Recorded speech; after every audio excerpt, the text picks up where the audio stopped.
Tidak semua pernikahan diawali dengan cinta. Kadang, ia datang bersama luka, kontrak, dan angka yang membuat orang tua menangis. Inilah kisah tentang diriku, yang menjual masa depan demi menyelamatkan hidup orang-orang yang kucinta, tapi ternyata, justru malam pertama yang mengubah segalanya. Namaku Safira. Aku mahasiswi semester akhir kedokteran di salah satu universitas negeri. Hidupku nyaris sempurna sebelum ayahku gagal dalam proyek konstruksi yang membuatnya terlilit utang 8 miliar rupiah. Sejak itu, rumah tangga kami hancur perlahan. Ibu mulai sering sakit-sakitan, dan adik-adikku berhenti sekolah. Aku sendiri hampir dikeluarkan karena tunggakan biaya kuliah. Hingga suatu malam, datang seorang lelaki asing bernama Khalid. Wajahnya dingin, tubuhnya tinggi dan beraroma kayu cendana. Ia datang tanpa janji, membawa satu koper dan satu surat perjanjian. Dengan mahar 50 miliar rupiah, Anda akan menjadi istri resmi Sultan Salman Al-Rashid selama 6 bulan. Pernikahan bersifat legal dan tertulis. Tapi bersyarat. Aku membacanya dengan napas memburu. Di dalamnya tertulis segala syarat teknis pernikahan, termasuk batasan interaksi, pelarangan membuka rahasia, dan satu kalimat yang membuat tanganku dingin. Malam pertama wajib dipenuhi sesuai kehendak Sultan, tanpa negosiasi. Ibu langsung berdiri dan memelukku erat. Tidak. Ini gila, Safira. Kita pasti bisa cari cara lain. Tapi ayah memotong dengan suara parau. Ibu, izinkan aku bicara. Ia mendekatiku, lututnya bergetar. Nak, ayah tahu ini berat. Tapi ini satu-satunya jalan agar kita tidak tidur di jalan bulan depan. Mataku panas. Seluruh harga diriku terasa terjun bebas. Aku membaca ulang surat itu. Lalu kutatap wajah lelaki bernama Khalid. Kenapa aku? Kenapa bukan perempuan lain? Ia menjawab dengan datar. Karena kamu satu dari sedikit perempuan yang lulus seleksi kriteria Sultan. Wajahmu, latar belakangmu, dan karena kamu dianggap tidak punya pilihan. Aku hampir ingin membanting meja. Tapi di belakangku, kudengar suara batuk ibu yang keras dan tangisan adikku yang terkesiap ketakutan. Dan saat itulah aku tahu, bahwa harga dari kebebasan adalah pengorbanan. Dengan tangan gemetar, kutandatangani surat pernikahan itu. Tinta hitam di atas kertas putih, seakan jadi palu hukuman atas semua mimpiku yang runtuh. Khalid menatapku datar, lalu menyerahkan satu amplop tebal. Besok pagi, Anda akan dijemput menuju lokasi akad. Tidak ada kamera. Tidak ada keluarga kerajaan. Semua bersifat pribadi. Ia menunduk sopan, lalu pergi seolah hanya menyampaikan barang titipan. Dan malam itu, aku duduk sendiri di kamar. Menatap cermin. Berbisik pada pantulan wajahku sendiri. Safira, kau baru saja menjual tubuh dan masa depanmu. Semoga tak sampai kehilangan jiwamu juga. Pagi itu sunyi, terlalu tenang untuk hari pernikahan. Aku duduk dalam diam di balik tirai sutra emas. Gaun yang kupakai berat dan rumit. Rambutku ditata dengan permata-permata kecil yang tidak kukenal asalnya. Di luar ruangan, lantunan ayat nikah dalam bahasa Arab terdengar samar. Tapi sosok yang seharusnya duduk di sampingku, sang pengantin pria, tak kunjung muncul. Akad akan diwakilkan oleh penasihat pribadi Sultan, ujar salah satu perempuan tua berjubah hitam yang menemaniku sejak tadi. Tuan Salman akan hadir sebentar setelah semuanya selesai. Itu bukan pernikahan impian. Tidak ada pelukan, tidak ada tatapan cinta, tidak ada keluarga di sekelilingku. Hanya ruangan luas bergaya Timur Tengah, terlalu dingin dan terlalu kosong. Saat akad selesai, aku hanya diminta mengangguk dan menjawab satu kalimat. Kabiltu nikah ahaha. Aku bahkan tidak tahu bagaimana intonasinya. Tapi mereka berkata itu sah. Dan benar saja, tidak lama kemudian seorang pria masuk. Lelaki itu tampan, tinggi, dengan janggut rapi dan mata hitam yang tajam. Jubahnya berkilau emas. Ia menatapku sejenak, lalu mendekat tanpa suara. Aku Salman, katanya. Suaranya berat, dalam, namun tidak hangat. Terima kasih sudah bersedia menjalani ini. Aku tidak akan banyak bicara. Tapi malam pertama, tunggulah perintahku. Aku hanya mengangguk. Tidak tahu harus menjawab apa. Mataku menatap tangannya yang menggenggam sebuah liontin kecil dari batu giok hijau.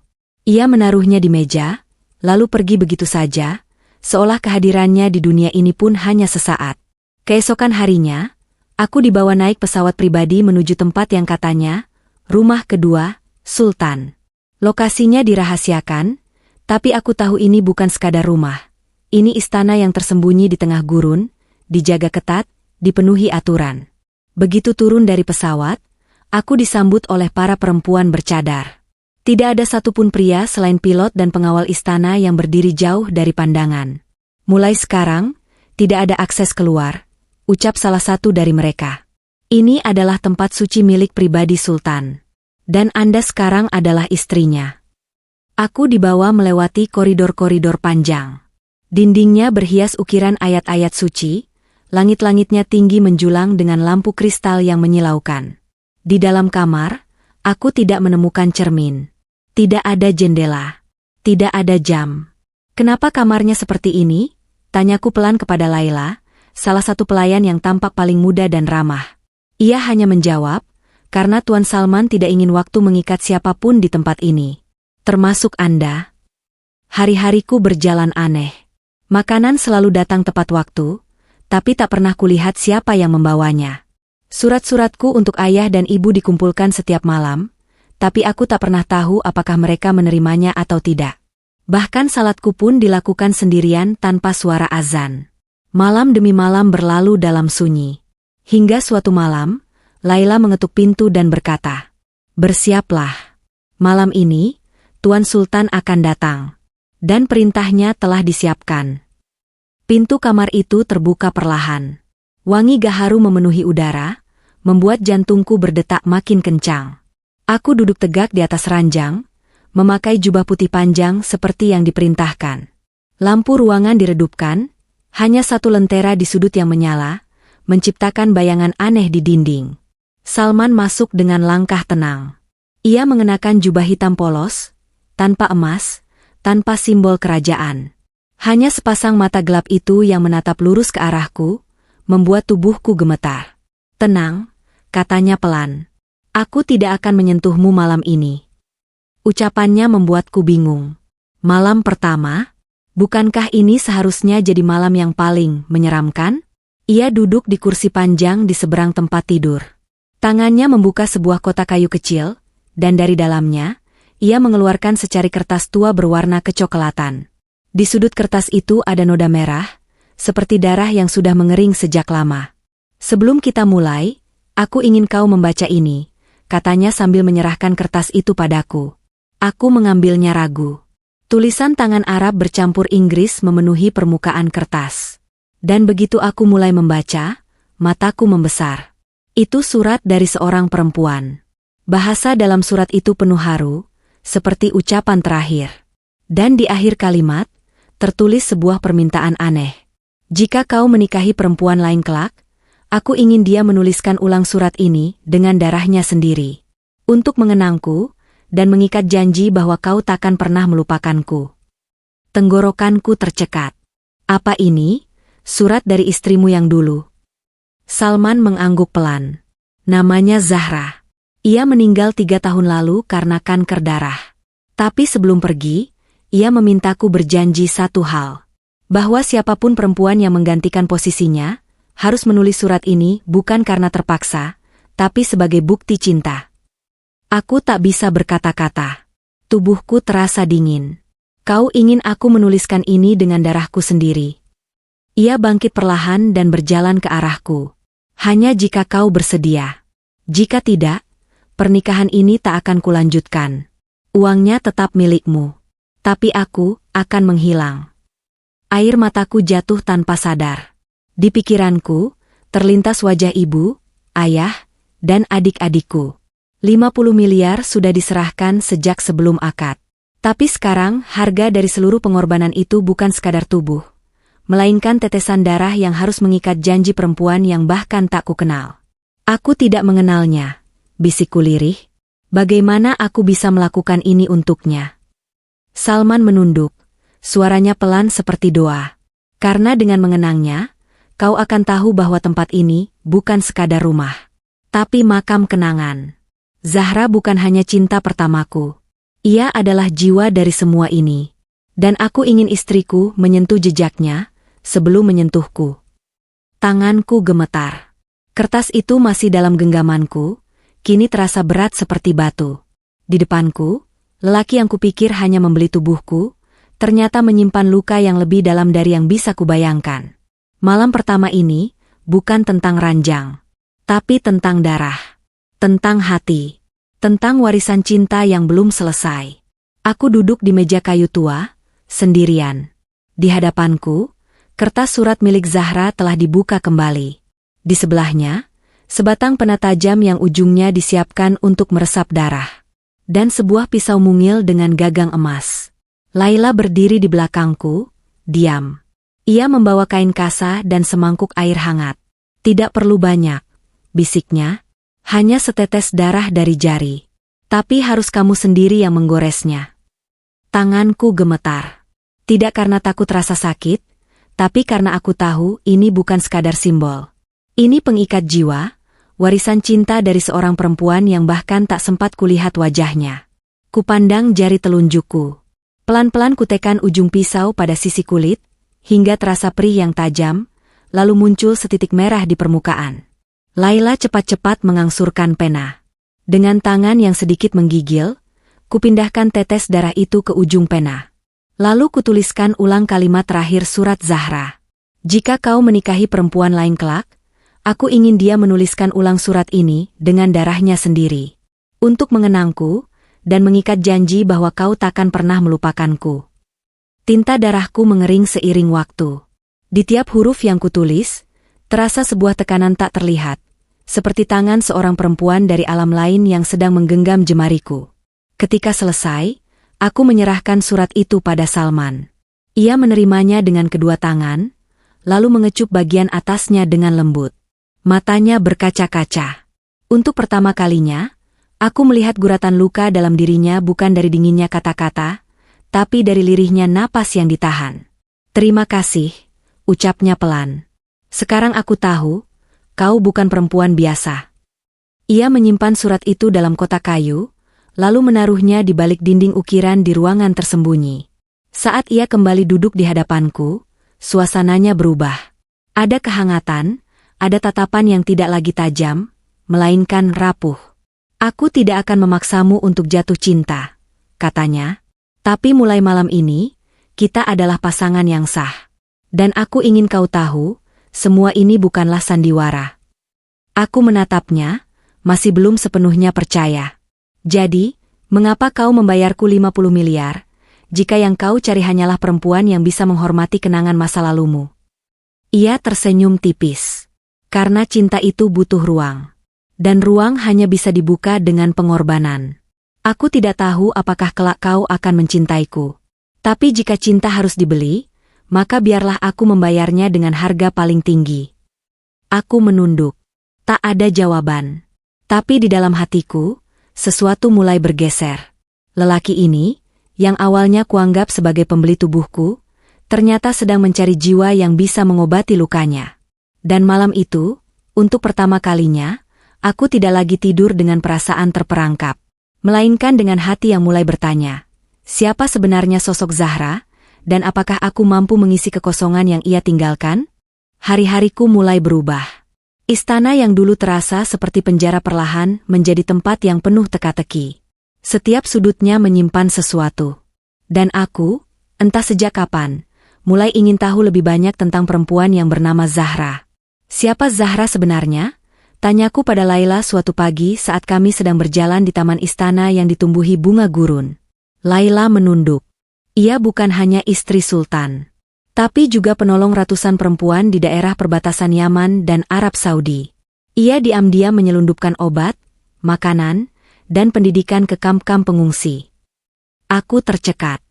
Jadi perempuan yang kusangka hanya legenda dalam hati seorang lelaki, ternyata adalah pahlawan? Sultan tak pernah bisa memaafkan dirinya, lanjut Laila. Ia sedang mendampinginya saat Zahra menghembuskan napas terakhir. Sejak saat itu, ia menutup semua jendela di kamar Zahra. Tidak ada yang boleh masuk, termasuk kami. Malamnya, Aku memberanikan diri. Diam-diam mengikuti pelayan tua yang membawa makanan menuju ujung koridor barat. Aku tahu ruangan itu, kamar milik Zahra. Pintu kayu tinggi itu tertutup rapat. Tapi ada celah kecil di bawahnya, cukup untuk melihat cahaya dari dalam. Kutunggu saat pelayan keluar, lalu perlahan kudekati. Aku menyelinap masuk. Ruangan itu sangat berbeda. Tidak ada kemewahan. Hanya rak-rak buku, meja kerja, dan di tengahnya, satu bingkai foto besar tergantung di dinding. Di dalam foto itu, ada seorang perempuan muda berhijab, memeluk seorang anak kecil sambil tersenyum di tengah tenda pengungsi. Hatiku bergetar. Wajah Zahra begitu lembut. Tapi, mataku menangkap sesuatu yang membuat nafasku berhenti sejenak. Anak kecil di pelukannya, dia mirip sekali denganku. Bahkan tahi lalat di bawah matanya, sama persis. Aku mundur beberapa langkah. Lalu kutatap foto itu lagi. Kini wajah Zahra tampak berbeda. Tak hanya lembut, tapi juga akrab. Terlalu akrab. Aku membuka laci meja di dekat foto itu. Di sana, kutemukan puluhan surat. Sebagian besar bertuliskan nama-nama perempuan dari berbagai negara. Tapi satu surat, hanya satu, yang amplopnya belum dibuka.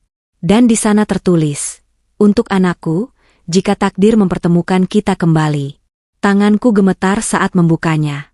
Tulisan tangannya begitu rapi, dan di baris pertama aku membaca.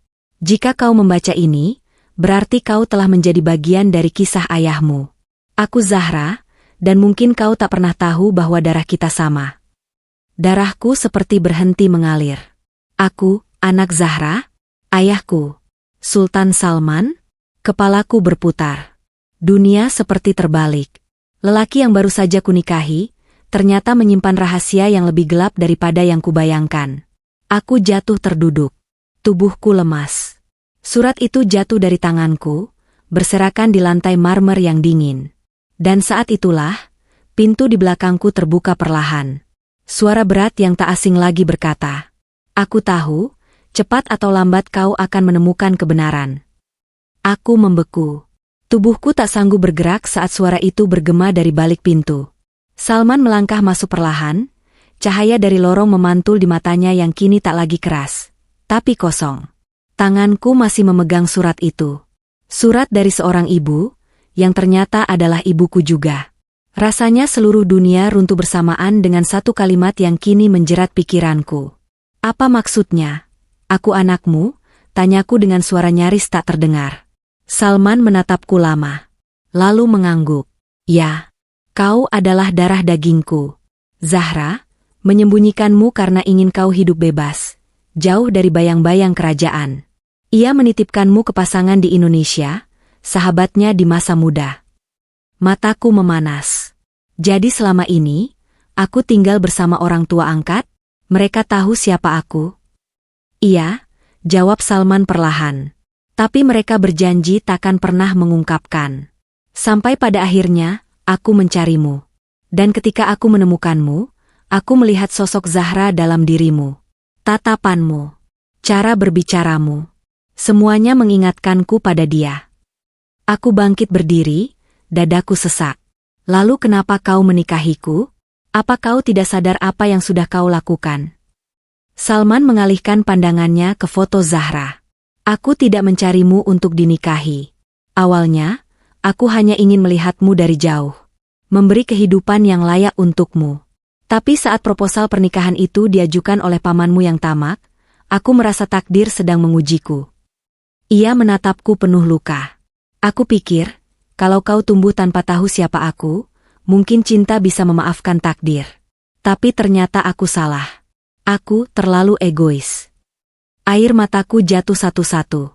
"Lalu kenapa kau tetap melanjutkan pernikahan itu?" Ia melangkah ke arahku, tapi berhenti 2 langkah di depanku. "Karena aku ingin melindungimu. Aku tahu keluargamu menunggumu membawa uang itu. Aku tahu mereka tidak pernah benar-benar mencintaimu. Tapi aku berharap, setidaknya dari dekat, aku bisa menggantikan tempat yang telah kutinggalkan sejak kau bayi." Aku memeluk tubuhku sendiri. Seluruh kenangan hidupku terasa palsu sekarang. Dan malam pertama itu, permintaan darah itu, semua hanya permainan untuk menguji aku. Salman menggeleng. Tidak. Zahra memang meninggalkan surat itu. Tapi bukan untukmu. Aku tidak tahu, ternyata takdir menjadikanmu perempuan yang menggenapkan janji itu. Hening menyelimuti ruangan. Surat di tanganku kini terasa seperti bara. Di satu sisi, aku ingin berteriak, membuang semuanya. Tapi di sisi lain, kenangan bersama Salman selama ini, terasa terlalu dalam untuk disebut kebohongan. Kau akan kembalikan uangnya? Tanyaku dingin. Salman menunduk. Uang itu milikmu. Untuk keluargamu. Aku tak akan mengambilnya kembali. Tapi jika kau ingin pergi, aku takkan menahanmu. Aku berdiri dalam keheningan. Hanya suara nafasku yang berat. Dalam diriku, ada dua sisi yang saling bertarung. Satu sisi ingin lari sejauh mungkin dari istana ini. Tapi sisi lainnya, masih tertahan oleh mata lelaki itu, yang walau penuh dosa, menyimpan penyesalan lebih dalam dari luka manapun. Aku tinggalkan kamar Zahra malam itu tanpa berkata apa-apa. Surat itu tetap kubawa, seolah menjadi satu-satunya hal yang menghubungkanku dengan kebenaran yang selama ini tersembunyi. Langkahku berat saat menuruni tangga istana. Pelayan membungkuk, para penjaga menatap dengan hormat. Tapi tak satu pun dari mereka tahu bahwa hatiku sedang berantakan. Aku bukan lagi istri sultan. Bukan pula gadis biasa. Aku adalah anak yang tak pernah mengenal ibunya, dan baru saja mengetahui ayah kandungnya adalah suaminya sendiri. Sebuah ironi yang bahkan sulit dipercayai dalam dongeng paling pahit. 3 hari penuh aku mengurung diri di kamar. Tidak berbicara pada siapapun. Tidak menyentuh makanan. Hanya menangis, dan membaca ulang surat Zahra yang berkali-kali. Di hari keempat, Laila datang membawa 1 koper. Sultan menyuruhku memberimu ini, ucapnya, tiket pesawat ke Indonesia, paspormu, dan sebuah buku harian. Aku menatap benda itu dalam diam. Lalu membuka buku harian itu perlahan. Isinya tulisan tangan Zahra. Dari hari-hari kehamilannya, saat melahirkan, hingga hari ia melepaskanku untuk diasuh oleh keluarga Indonesia. Tiap kalimat dipenuhi kasih yang tak sempat kubalas. Maafkan ibu, karena memilih meninggalkanmu. Tapi dunia ini tak cukup aman bagimu jika tetap berada di sisi kami. Air mataku jatuh lagi. Di halaman terakhir, ada 1 kalimat yang ditulis dengan tinta paling gelap. Jika kau membaca ini, artinya kau telah dewasa. Dan sekarang, terserah padamu, apakah ingin kembali, atau berjalan lebih jauh meninggalkan semuanya. Aku menutup buku itu. Lalu untuk pertama kalinya sejak malam itu, aku menatap keluar jendela. Mentari gurun tampak menyengat, tapi cahaya keemasannya terasa seperti sapaan dari Zahra sendiri. Siang itu, aku berdiri di hadapan Salman untuk terakhir kalinya. Ia mengenakan jubah putih, dan mata lelahnya tak lagi menyeratkan kekuasaan, melainkan keikhlasan. Aku akan pergi, ucapku pelan, tapi bukan untuk lari. Aku ingin mencari bagian diriku yang lain. Menyembuhkan luka, bukan hanya karena kau, tapi juga karena Zahra. Salman mengangguk. Terima kasih sudah menjadi bagian dari hidupku, walau hanya sebentar. Aku tidak layak memintamu tinggal. Tapi aku berdoa, semoga Allah mempertemukan kita lagi. Dalam versi kita yang lebih baik. Ia tidak memelukku. Tidak juga mencium tanganku. Ia hanya meletakkan 1 benda kecil di telapak tanganku. Cincin milik Zahra, yang kini disimpan dalam kotak beludru merah. Jika kau merasa siap, kembalilah. Bukan sebagai istri, tapi sebagai anakku. Dan itulah terakhir kalinya aku melihat istana dari dekat. Di pesawat, kupandangi cincin itu. Kupeluk buku harian Zahra. Dan kutatap keluar jendela. Di antara langit dan gurun, aku merasa untuk pertama kalinya dalam hidupku, aku tahu siapa diriku sebenarnya. 2 tahun telah berlalu sejak hari aku meninggalkan istana. Aku membangun hidup baru di Indonesia, jauh dari bayang-bayang gelar dan kemewahan. Tak ada lagi pelayan, tak ada pengawal, hanya aku, dan warisan luka yang perlahan kupeluk sebagai bagian dari diriku. Setiap malam aku membaca ulang buku harian Zahra. Membayangkan senyum ibuku, suara lembutnya, dan keberaniannya yang tak akan pernah mampu aku tandingi. Ia tidak hanya memberiku hidup, tapi juga warisan yang tak ternilai, kekuatan untuk memilih jalan sendiri. Namun, malam itu berbeda. Ponselku berdering. Nomor tak dikenal, dari luar negeri. Aku nyaris menolak panggilan itu, sampai suara Laila terdengar dari seberang. Sultan, sakit. Parah. Ia menyebut namamu, terus-menerus. Kami tidak tahu apakah ia bisa melewati malam ini. Jantungku terhenti sesaat. Aku terdiam. Kutatap langit malam dari jendela apartemenku. Lalu seperti ada yang menggerakkan hatiku, aku memesan tiket pesawat saat itu juga. Untuk pertama kalinya, aku tidak merasa terpaksa. Aku kembali ke Arab Saudi. Tapi bukan sebagai istri, bukan juga anak yang penuh kemarahan. Aku datang sebagai seseorang yang akhirnya memahami makna dari pengampunan. Setibanya di istana, Laila menyambutku dengan mata sembab. Ia menunggumu, bisiknya. Aku masuk ke kamar Sultan. Ruangan itu sunyi, hanya bunyi alat bantu pernapasan yang terdengar. Salman terbaring lemah. Tubuhnya kurus, wajahnya pucat. Tapi ketika ia membuka mata dan melihatku, senyum tipis muncul di bibirnya. Kau datang, bisiknya. Aku mendekat, menggenggam tangannya yang dingin. Aku tak ingin ada penyesalan di hatiku. Maka aku datang. Ia menatapku lama, lalu dengan suara lirih berkata, Zahra akan bangga padamu. Air mata mengalir di pipiku. Aku pun bangga menjadi anaknya. Dan, menjadi anakmu. Senyum itu mengembang. Lalu perlahan, napasnya memendek. Matanya tetap menatapku hingga akhirnya terpejam. Sultan Salman wafat malam itu. Dalam sunyi, dalam damai, setelah semua rahasia terungkap. Beberapa hari setelah pemakamannya, aku berdiri di depan makam Zahra dan Salman. Di bawah langit gurun yang luas, aku mengucapkan doa. Bukan doa kebencian, tapi pengampunan. Aku mengenakan cincin Zahra di jariku.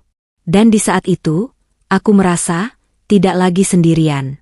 Aku adalah bagian dari mereka. Dari perjuangan mereka.